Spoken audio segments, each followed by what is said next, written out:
Day 3 vlog. So ఈరోజు రమణ మహర్షి ఆశ్రమంకి అయితే వెళ్ళామండి. ఇది మనకి అరుణాచలంలో అయితే ఉంటుంది. గిరి ప్రదక్షిణ చేసేటప్పుడు మనకి అగ్నిలింగం పక్కన అయితే రమణ మహర్షి ఆశ్రమం అయితే ఉంటుంది.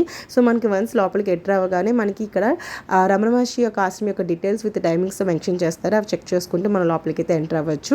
అండ్ ఇక్కడ వన్స్ ఎంటర్ అయిన తర్వాత ఇలా టెంపుల్ అయితే ఉంటుందండి. ఇది మనకి శివుడు టెంపుల్ అనమాట. అండ్ మనకి సుబ్రహ్మణ్య స్వామి, వినాయక టెంపుల్స్ కూడా ఇక్కడ ఉంటాయి, దర్శనం చేసుకోవచ్చు. అండ్ ఇటు చూసిన ఫారినర్స్ విత్ మెడిటేషన్ చేసుకొని చాలా ప్లెజెంట్గా ఉంటుందండి. ఎవరు మాట్లాడరు, చాలా సైలెంట్గా ఉంటుంది ఆశ్రమం మాత్రం. అండ్ ఈ టెంపుల్ అనేది మనకి రమణ మహర్షి యొక్క సమాధి మీద టెంపుల్ కట్టారంట. అండ్ చాలా చాలా బాగుంటుందండి. ఎక్కడెక్కడి నుంచో వచ్చి ఇక్కడ స్టే చేసి మరి ఇలా కొన్ని రోజులు ఈ ఆశ్రమంలో ఉండి మంచిగా జ్ఞానం పొంది మరి వెళ్తారంట. అండ్ ఇది మెడిటేషన్ హాల్ అనమాట. సో ఇక్కడ ఎక్కడి నుంచో వచ్చి చాలా మంది మెడిటేషన్ అయితే చేసుకుంటున్నారండి. ఇక్కడ మంచిగా పక్కన వేదాలు అనేవి చదువుతూ ఉంటుంటే పక్కన కూర్చొని మెడిటేషన్ అయితే చేస్తున్నారండి ఇక్కడ శివుడి దగ్గర. అండ్ చక్కగా ఎవ్వరు మాట్లాడకూడదు, చాలా సైలెంట్గా ఉండాలి. అండ్ ఇక్కడ చూడండి ఎంతమంది ఉన్నారో. మంచిగా ఇక్కడ ఇలా శివుడి చుట్టూ 3 సార్లు ప్రదక్షిణలు అయితే చేసుకుంటున్నారు.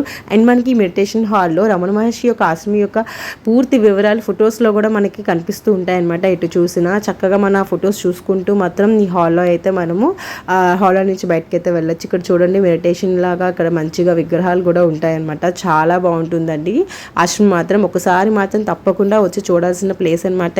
ఎవరికైనా పీస్ఫుల్గా ఉండాలి అండ్ మంచిగా అనిపించాలంటే మాత్రం తప్పకుండా విజిట్ చేయాలి. ఈ ప్లేస్ మాత్రం చాలా బాగుంటుంది అండ్ మీకు చాలా నచ్చుతుంది కూడా. చాలా నీట్గా ఉంటుంది ప్లేస్ మాత్రం. ఇక్కడ చూడండి ఎంత సైలెంట్గా అందరూ ఉన్నారో.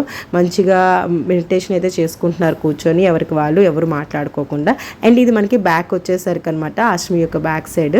ఇక్కడ రమణ మహర్షి తపస్సు చేసుకున్న ప్లేస్ అనమాట ఇది. సో ఇలా స్టెప్స్ మీద మనం కొండ మీదకి వెళ్ళి ఆ ప్లేస్ కూడా మనం చూడొచ్చు.